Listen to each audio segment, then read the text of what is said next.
I never told my wife that I'm the anonymous investor behind $10 billion worth of shares in her father's company, not because I was afraid, but because power changes people the moment they recognize it. I wanted to know who loved me when I was invisible, who respected me without leverage, who listened when I had no title. Her father spoke freely around me, about money, about control, about people he thought were beneath him. And every word taught me more than any boardroom ever could.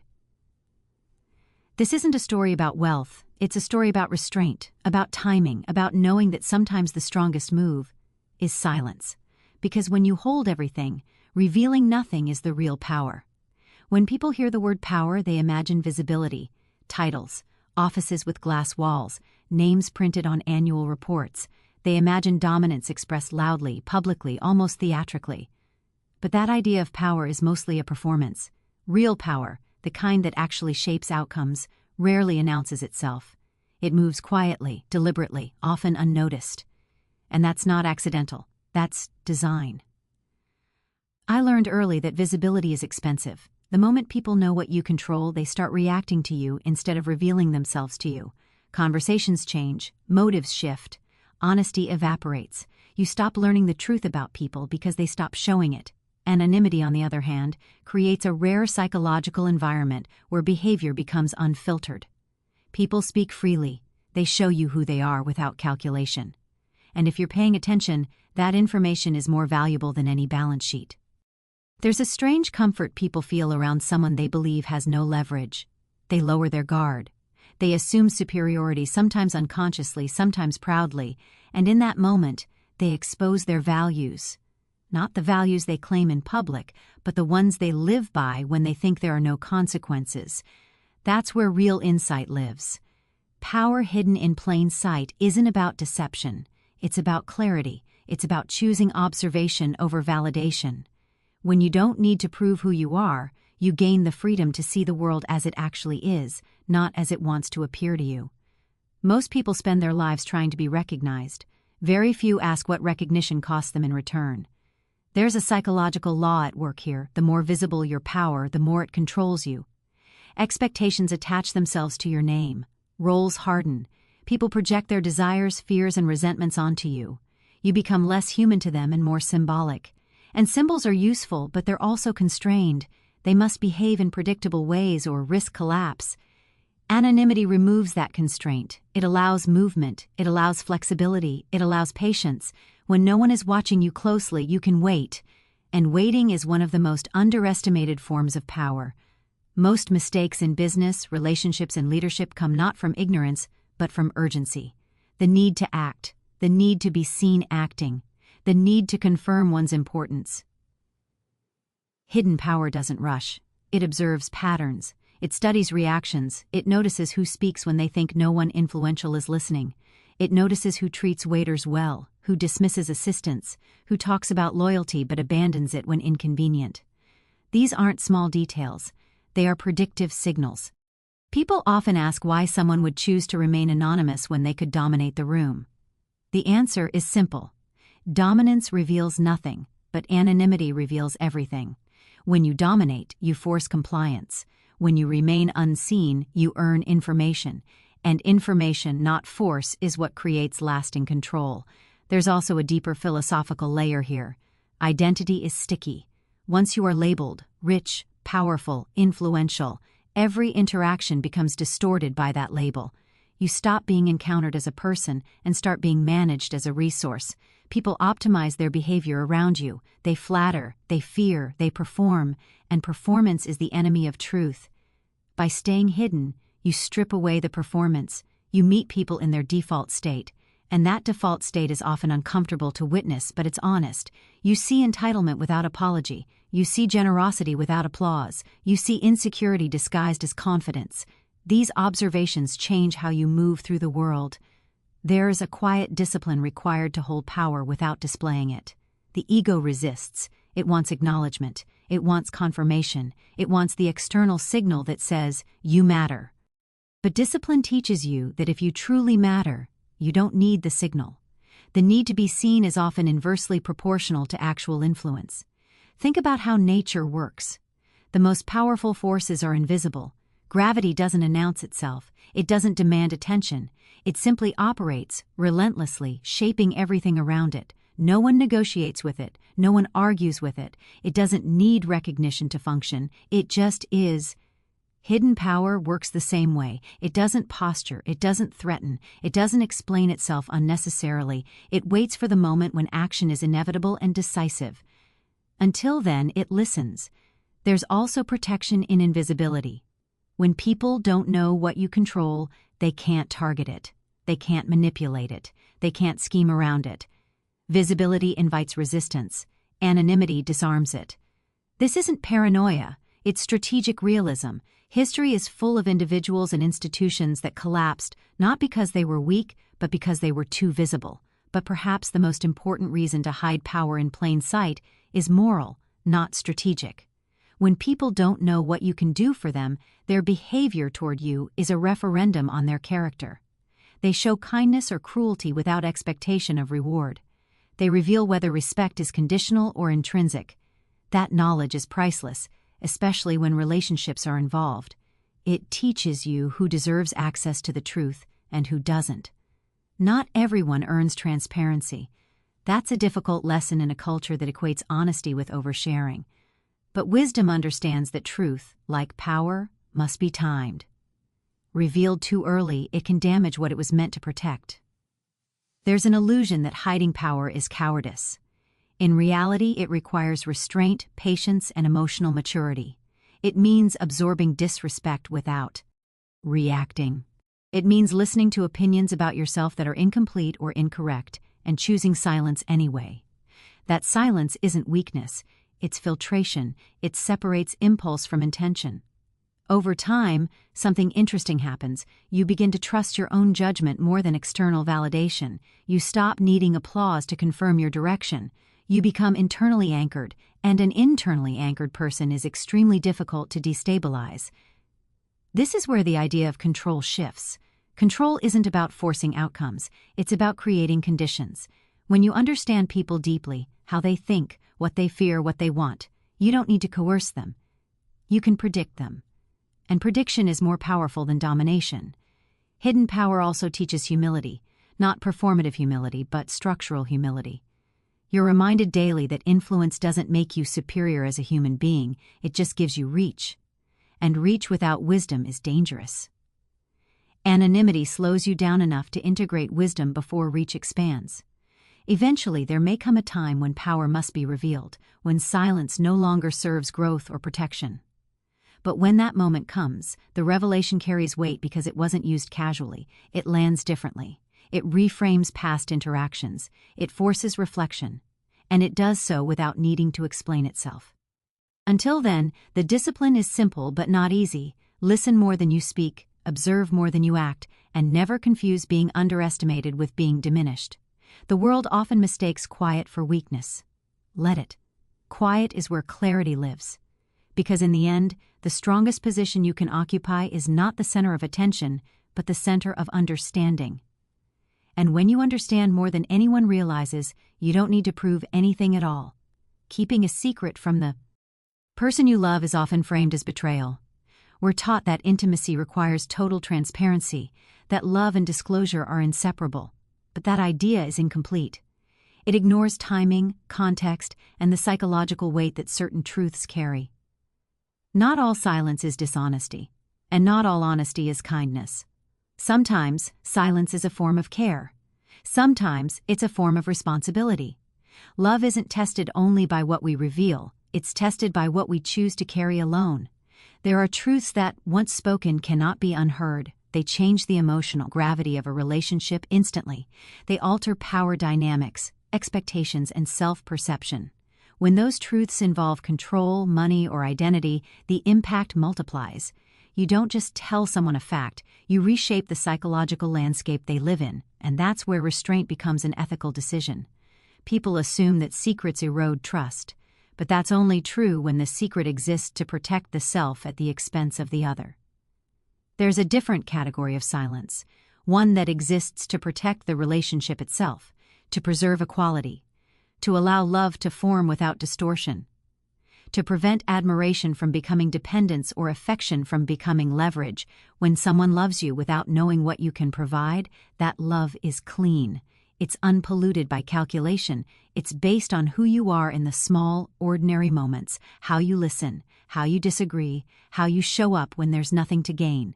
That kind of love is fragile, but it's also the most real version available to us. Revealing too much too early can turn love into a transaction, even unintentionally. Once someone knows the full extent of your power, they begin negotiating with it internally. Their choices change, their fears change, their expectations change. They might still love you, but now love shares space with dependency, admiration, or insecurity. And that mixture is volatile. Silence in this context is not avoidance. It's calibration. It's choosing to let the relationship develop its own spine before adding weight to it. It's allowing trust to grow from shared experience rather than perceived advantage. There's also the uncomfortable truth that secrets reveal character, not just in the one who keeps them, but in the one who doesn't know. How someone treats you when they believe you are equal or even lesser is a truer measure of their values than how they treat you when they believe you hold power. Love that survives perceived imbalance is resilient. Love that depends on perceived advantage is conditional. But carrying a secret is not effortless. It requires emotional discipline. You hear assumptions about yourself that aren't true. You absorb judgments that don't account for the full picture. You listen to plans being made around you that would be different if the truth were known, and you stay quiet anyway. That silence can feel heavy, at times isolating.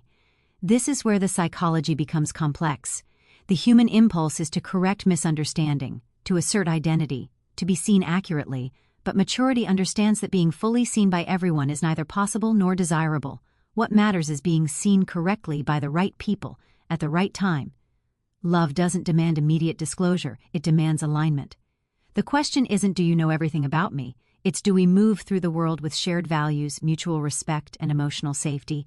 If those foundations aren't present, truth alone won't create them. There's also an asymmetry we rarely talk about. When you reveal a secret of immense consequence, you place a burden on the other person.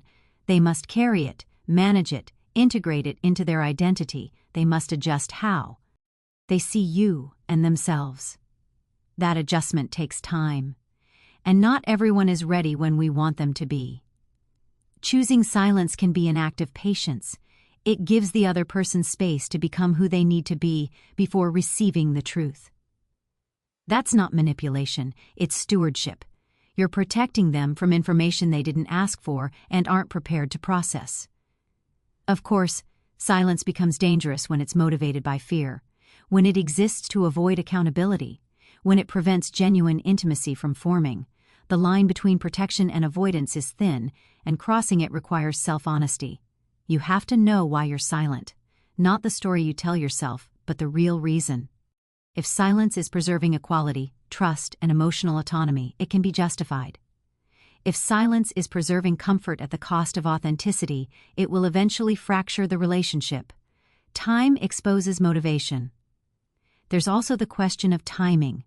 Truth is not just about content, it's about moment. The same information delivered at different stages of a relationship has completely different effects. Early revelation can overwhelm.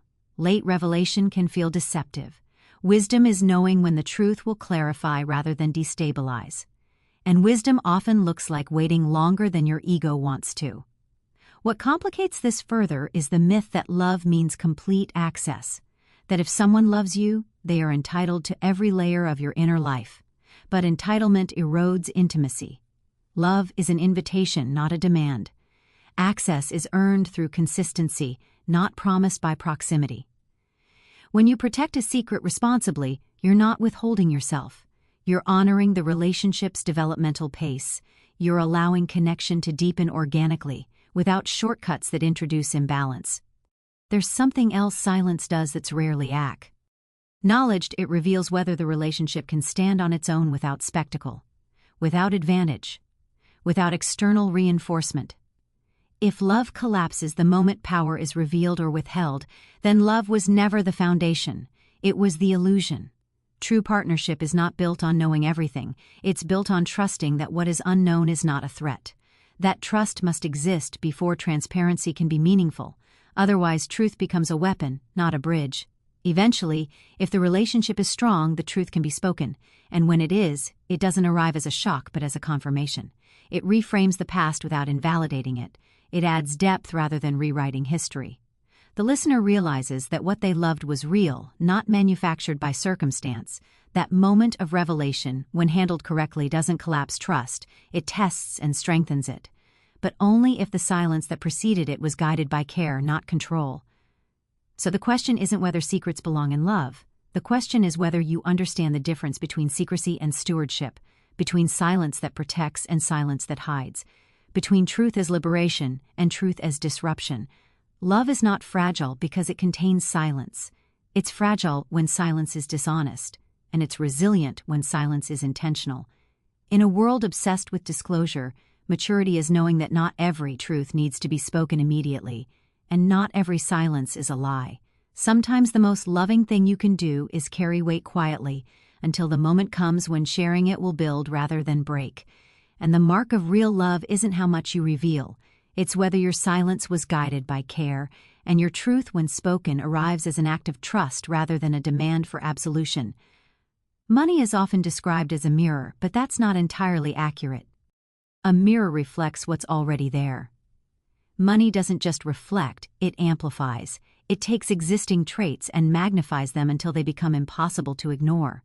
Generosity becomes excess, insecurity becomes control, confidence becomes arrogance, fear becomes obsession. But here's the part people miss: it's not money alone that does this, it's money combined with identity. When wealth is tied to a visible identity, titles, status, reputation, it begins to shape behavior in predictable ways. People start performing their wealth instead of living their values. They defend it, they explain it, they justify it. Their decisions become reactive, not reflective. The wealth owns them more than they own it. Anonymity disrupts that process entirely. When wealth exists without identity, it creates a rare psychological state. You have access without attachment, capability without expectation. You can observe how systems work without being absorbed by them. You see how people behave around money when they don't realize it's present. And that perspective is unsettling, because it exposes how deeply behavior is shaped by perceived hierarchy. People speak differently when they believe they're among equals. They reveal resentments, assumptions, and moral shortcuts they would never voice in front of power. They talk about money as if it's an abstract force rather than a responsibility. They justify behavior they would condemn if the roles were reversed. None of this is malicious, it's human, but it's revealing. Anonymity gives you access to those unguarded moments. There's a psychological phenomenon where people adjust their ethics based on proximity to consequence. When consequence feels distant or abstract, morality becomes flexible. When consequence feels immediate and personal, morality tightens. Visible wealth brings consequence into the room, anonymity removes it, and voila! T remains is a truer picture of character. This is why anonymity is such a powerful diagnostic tool. It strips away impression management. People stop optimizing how they appear and start acting on instinct. You learn who believes rules apply universally and who believes they apply conditionally. You learn who sees money as a tool and who sees it as a scoreboard. You learn who respects systems and who exploits them. And perhaps most importantly, you learn how people treat dignity when they think it's cheap. There's another internal dimension to this. When your wealth is anonymous, your sense of self is less likely to fuse with it. You don't wake up needing the world to confirm your importance. Your worth isn't recalibrated daily by market movement or public opinion. You retain psychological sovereignty. This separation is crucial. When identity and wealth merge, loss becomes existential. A financial setback feels like a personal failure. Risk becomes paralyzing. Innovation dies under the weight of self-protection. But when wealth is decoupled from identity, decisions become cleaner. You can think long-term, you can take calculated risks, you can walk away when ego would otherwise force you to stay. There's a quiet freedom in knowing that no one is watching your balance sheet to decide how much respect to give you. Anonymity also reveals how transactional many relationships are, even when people don't realize it themselves. When others believe you have limited resources or influence, they engage differently. Invitations change, advice changes, interest changes. And while that realization can be sobering, it's also clarifying. It forces you to ask uncomfortable questions. Who values me for my thinking? Who values me for my utility? Who disappears when advantage disappears? These answers are not meant to breed cynicism, they're meant to breed discernment. Discern. Meant is not mistrust, it's accuracy. There's also a subtle moral test involved in anonymous wealth, one that applies internally. Without public recognition, generosity becomes private. You don't get applause, you don't get credit, you don't get to curate a narrative about your virtue. You give because it aligns with who you are, not because it enhances who you appear to be. That kind of giving reshapes character. It trains you to act from principle rather than performance. It reminds you that ethics are most meaningful when they are invisible. At the same time, anonymity protects you from a common psychological trap, believing your success is proof of superiority. Visibility invites comparison. Comparison invites judgment. Judgment invites self-deception. You begin attributing outcomes entirely to merit, while overlooking circumstance, timing, and support. Anonymity interrupts that story. It keeps you grounded in the understanding that capability does not equal moral rank. This grounding matters because wealth magnifies not only power but blind spots. The more insulated you become, the easier it is to confuse comfort with correctness. Anonymity keeps friction alive. It keeps dissent audible. It keeps you exposed to realities that status would otherwise filter out. You still hear complaints. You still encounter inefficiency. You still experience systems as they are, not as they're curated for important people. That feedback loop is invaluable. It prevents decay. From a philosophical standpoint, anonymous wealth forces a confrontation with meaning. If no one knows what you have, why pursue more? If recognition is removed, what motivates you? Growth for growth's sake, mastery, impact, security, legacy? These questions don't have easy answers, but they're essential. They prevent the hollow accumulation that leaves people wealthy and empty. They push you toward intent. Ionality. And then there's the social experiment aspect of it. Watching how people talk about wealth when they think it's absent teaches you how narratives are constructed.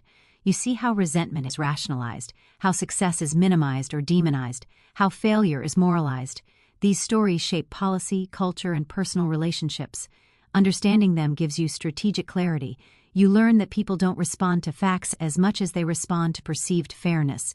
That emotion often overrides logic, that identity politics extends into economics.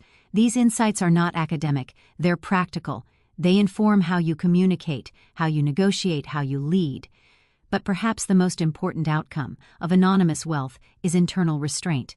When you know you can intervene but choose not to, you sharpen judgment. You stop reacting to every inefficiency or injustice. You learn to distinguish between what is uncomfortable and what is unacceptable. You reserve action for moments that truly matter. That restraint is rare. Most power reveals itself impulsively. It corrects, it punishes, it interferes. Anonymous power learns patience. It understands that not every problem is yours to solve, and not every mistake requires your correction. Over time, this creates a deeper confidence. Not the brittle confidence that needs reinforcement, but the stable kind that comes from self-trust. You know what you can do. You don't need to demonstrate it constantly. You don't need to win every interaction. And paradoxically, that restraint makes you more dangerous, not in a violent sense, but in a strategic one. Because when you do act, it's deliberate, it's informed, it's decisive. It doesn't come from emotion, it comes from understanding. The world is full of loud wealth and quiet poverty of thought. Anonymous wealth flips that script. It creates quiet capability and low UD insight. It teaches you that the real luxury is not consumption, but perspective. When you see clearly, you move differently. You choose differently. You influence outcomes without needing credit. And that's a form of power that compounds quietly over time. So if there's one lesson here, it's this. Money reveals who people are, but anonymity reveals why they are that way. And when you understand the why about others and about yourself, you stop being controlled by wealth and start using it with intention. Because the goal isn't to have money speak for you. The goal is to make sure that when it's silent, you still know exactly who you are. Family is where power becomes most complicated. Not because the stakes are higher financially, but because the emotional terrain is uneven. In families, authority is rarely earned fresh. It's inherited, assumed, or defended. Roles calcify early. Someone is the provider. Someone is the decision maker. Someone is the successful one.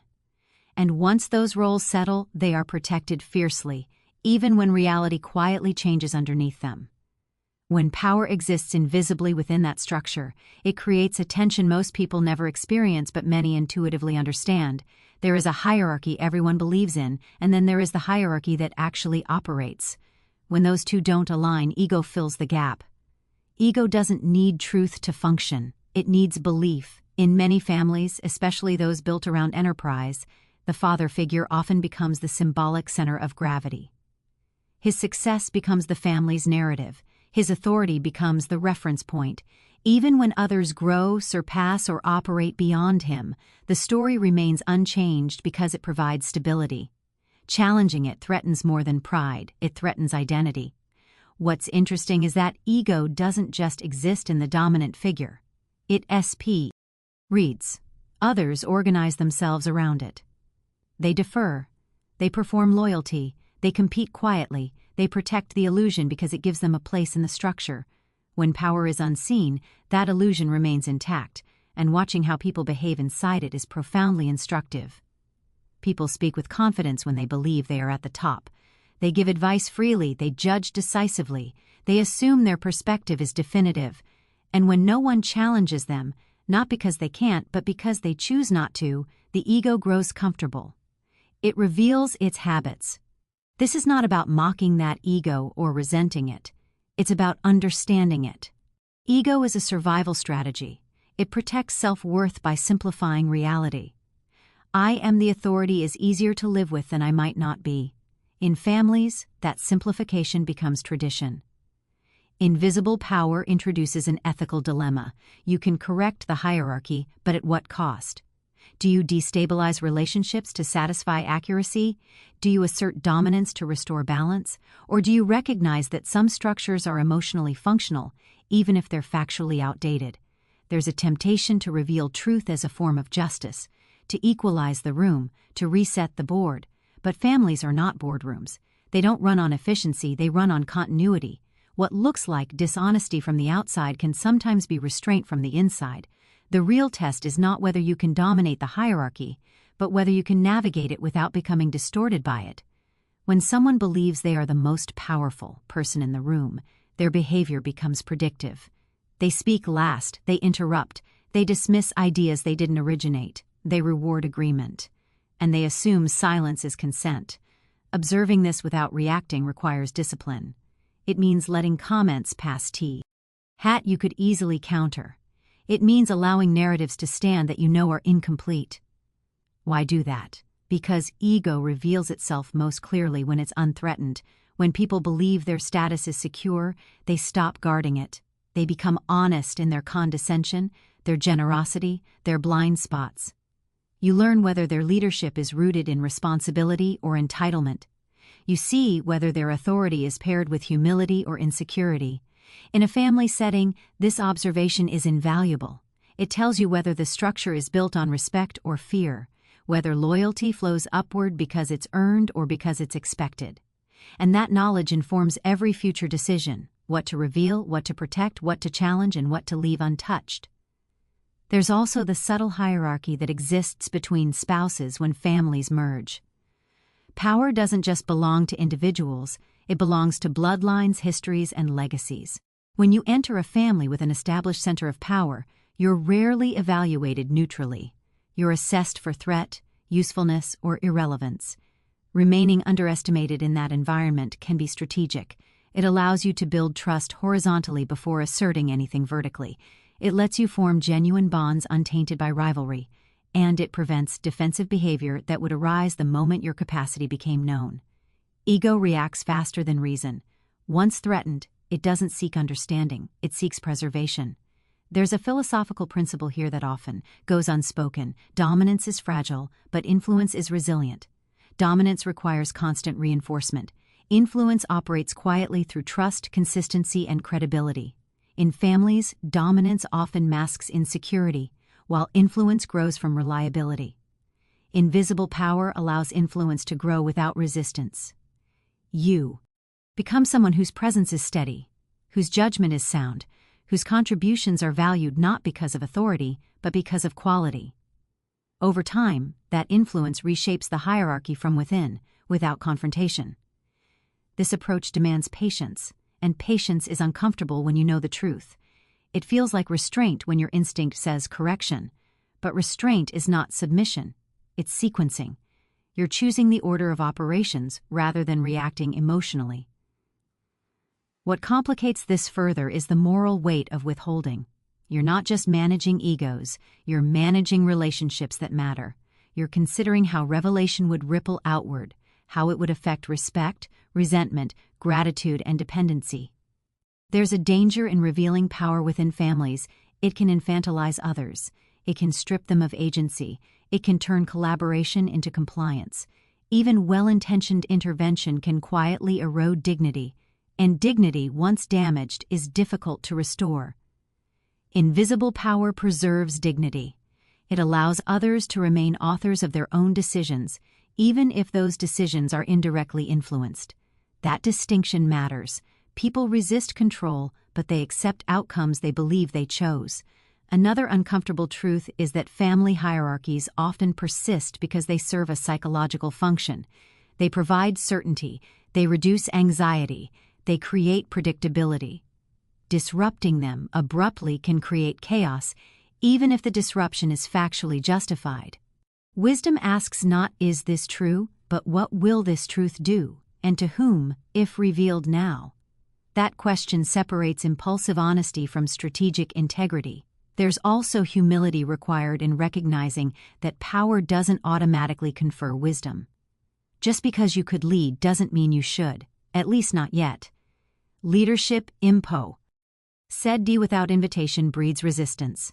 Leadership that emerges naturally earns loyalty. Invisible power allows you to wait for invitation. Over time, something interesting happens.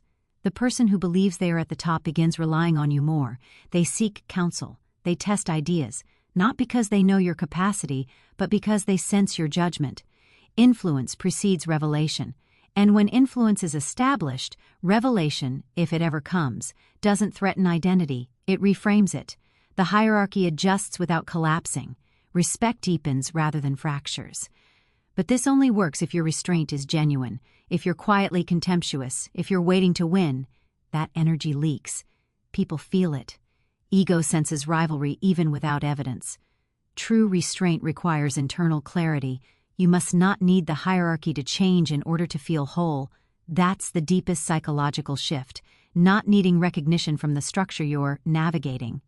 When you reach that point, you're no longer negotiating with ego, yours or anyone else's. You're simply choosing outcomes, and that freedom is rare. Family, ego, and hierarchy will always exist. They're not problems to be solved, they're realities to be understood. Power doesn't eliminate them, it intensifies them. Invisible power, used wisely, allows you to move through them without becoming distorted by them. And perhaps that's the real lesson. The goal isn't to be the most powerful person in the room, it's to be the most grounded one. Because when ego drives hierarchy, everything becomes fragile.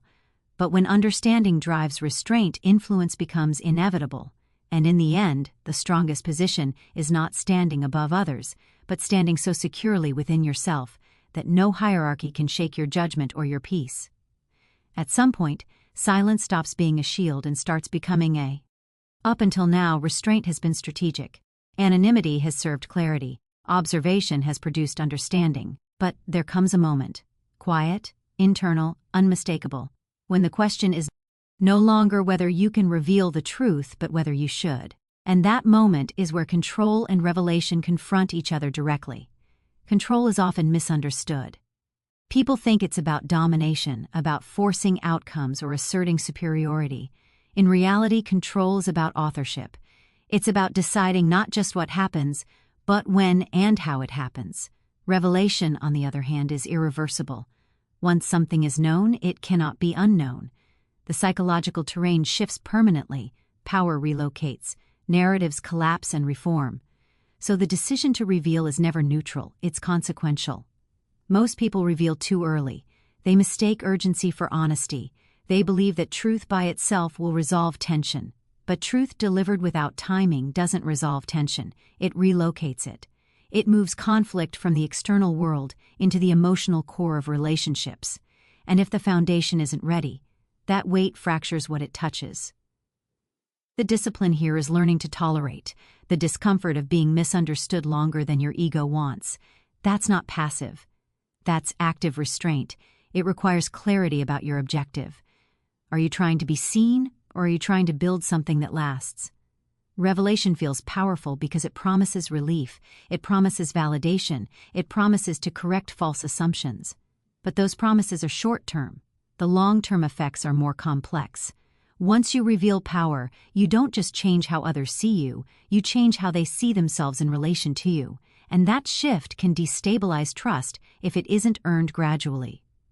There's also a subtle but critical difference between having control and using it. Many people reveal power because they feel powerless in the moment. They want to regain footing. They want to end a conversation decisively. That's not strategic revelation, that's emotional compensation. And it almost always backfires. True control allows you to endure moments where revelation would feel satisfying but strategically premature. It allows you to let situations unfold, knowing you could intervene but choosing not to. This isn't apathy, it's prioritization. You're reserving influence for moments where it will create alignment rather than fear. Fear is the enemy of sustainable authority. The moment people comply because they're intimidated rather than convinced, trust erodes. Cooperation becomes conditional. Loyalty becomes fragile. Revelation used as a weapon might win a moment, but it loses the future. This is why the timing of truth matters more than the truth itself. When revelation comes too early, it creates dependency. People start deferring instead of thinking. They stop taking ownership because they assume you'll correct outcomes. Over time, that weakens systems and relationships. When revelation comes too late, it creates resentment. People feel managed rather than respected. They question your motives retroactively. The optimal moment is narrow.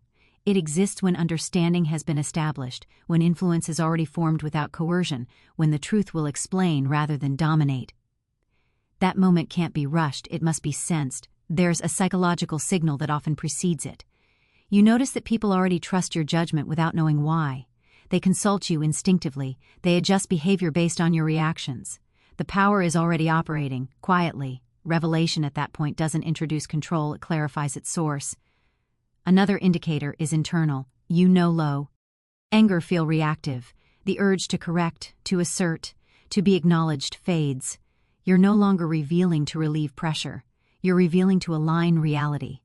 That distinction is everything. Revelation should never be about proving superiority. The moment it becomes performative, it corrodes credibility. Instead, it should feel almost incidental, like a piece of information that completes a picture rather than redraws it entirely. There's also a moral dimension here. Control exercised without revelation carries responsibility. You're shaping outcomes invisibly. That demands restraint and ethical clarity. You must constantly ask whether silence is still serving the collective good or merely preserving your comfort.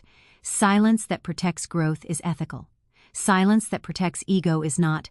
This self-interrogation is uncomfortable but necessary. Power without reflection becomes manipulation, even if intentions were initially clean. Revelation, in that sense, can act as a corrective, not because others deserve to know everything, but because accountability preserves integrity. Yet accountability doesn't require spectacle. Revelation can be quiet. It can be partial. It can be contextual. The binary idea that truth must be total or withheld entirely is false. Wisdom often lives in the middle. You can reveal enough to restore balance without collapsing autonomy, enough to clarify roles without humiliating, enough to align incentives without stripping dignity. That calibration is an art, not a formula. People often imagine revelation as a dramatic moment, a confession, a confrontation, a reveal that reorders the room. In reality, the most effective revelations are subtle. They're delivered privately. They're framed as shared reality rather than personal triumph. They leave space for others to adjust without losing face. Face matters more than facts in human systems. Hen revelation respects dignity. It strengthens relationships. When it disregards dignity, it poisons them. This is especially true in families, partnerships, and long-term alliances, where memory outlives momentary accuracy. Another overlooked aspect is that revelation locks you into a new role, Once known, you are expected to act, to intervene, to lead, to decide. Silence allows flexibility. Revelation creates obligation. Before revealing, you must be ready to accept that obligation fully, without resentment. If you reveal power but resent the expectations that follow, you've miscalculated. Control isn't about escaping responsibility, it's about choosing when to accept it. There's also grief involved in revelation. You lose something when you step into visibility. You lose the freedom to observe unnoticed. You lose access to unfiltered behavior. You lose certain kinds of honesty. That loss is permanent. Anyone who treats revelation lightly hasn't thought it through. This is why restraint often feels wiser than expression. Silence preserves optionality. Revelation closes doors even as it opens others. So the decision is not whether truth is good, but whether now is the moment when truth will do more good than harm. That calculation is rarely obvious, and it's never purely logical. It requires emotional intelligence, historical awareness, and moral courage. And sometimes the most controlled move is to reveal nothing at all, not because you're hiding, but because the system functions better without disruption. Not every truth needs a stage, not every power needs a spotlight. But when the moment does arrive, when silence begins to distort rather than clarify, revelation becomes an act of leadership. It's no longer about you, it's about coherence, it's about aligning perception with reality so decisions can be made honestly. That's the difference between control and concealment. Control serves outcomes. Concealment serves fear. The discipline is knowing which one is guiding you. In the end, power is not measured by how loudly you can speak the truth, but by how precisely you can choose the moment to let it be known. Because the strongest position is not forcing reality to acknowledge you, it's deciding with intention when reality is ready to hear you, when everything is stripped away. Titles, accounts, leverage, secrecy. What remains is not wealth but consequence. Not what you owned, but what you shaped. Not what you controlled, but what you protected. This is where legacy actually begins, and it has very little to do with numbers on a balance sheet. Money is efficient, it moves fast, it transfers cleanly, it can be inherited, multiplied, lost, recovered. But legacy is slow, it's uneven, it resists shortcuts, and it doesn't respond to force. You can leave someone wealth and still leave them unprepared. You can give someone opportunity and still fail to give them grounding. And without grounding, wealth becomes weight rather than freedom. The mistake many powerful people make is assuming that providing resources is the same as providing direction. It isn't. Resources amplify whatever orientation already exists. If values are unstable, money accelerates instability. If identity is fragile, money magnifies that fragility. Legacy, then, isn't about what you give, it's about what you cultivate before giving anything at all. This is where restraint earlier in life becomes essential later on. When you withhold visibility, when you allow others to grow without leaning on your power, you're doing something counterintuitive, but necessary. You're allowing competence to form organically. You're letting people struggle in proportion to their capacity. You're giving them ownership of their outcomes. Ownership creates confidence, inherited. Advantage without ownership creates entitlement. A true legacy doesn't make people dependent on your presence. It makes them capable in your absence. That requires patience. It requires tolerating inefficiency. It requires allowing mistakes that you could easily prevent. But prevention is not always education. Sometimes protection delays growth rather than enabling it. There's a psychological trap in wanting to be remembered as generous. Generosity feels good, it signals virtue. But generosity without structure creates fragility. The more you intervene to smooth paths, the more you teach others that difficulty is something external to be removed rather than internal to be navigated. Legacy-minded people think differently. They ask not, how can I help right now? But what behavior does my help reinforce? That shift changes everything. It turns assistance into strategy. It turns care into cultivation. This applies not just to children or family, but to institutions, partnerships, and communities. Systems that rely too heavily on one unseen benefactor are brittle. They perform well until that benefactor withdraws. Systems designed to function without constant intervention are resilient. They endure leadership transitions. They adapt. They survive stress. The same principle applies emotionally. If people rely on your strength to regulate their emotional world, they never develop their own.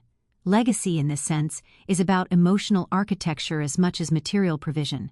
It's about modeling restraint, judgment, and responsibility in ways others can internalize. And this is where anonymity earlier becomes important later. When people don't know you're protecting them, they learn to protect themselves. When they don't know you're cushioning impact, they learn resilience.